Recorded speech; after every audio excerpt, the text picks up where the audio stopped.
করে বলে সবাই তো প্রস্তাব করে। হ্যাঁ, প্রস্তাবিত করে সবাই। আওয়ামী লীগ অফিস তো ছিল এক সময়, এখন তো নাই। এখন আমি একটু প্রসাব করব।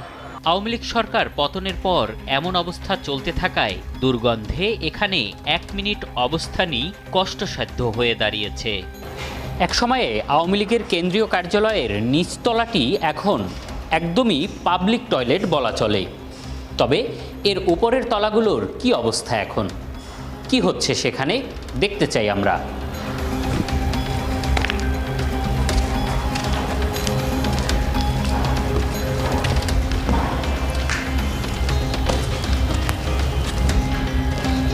সিঁড়ি ধরে উপরে উঠতেই দেখা মেলে ভবঘুরেদের। শুধু আড্ডা নয়, রীতিমতো থাকার জায়গা দখল নিয়ে মারপিট করছে এরা।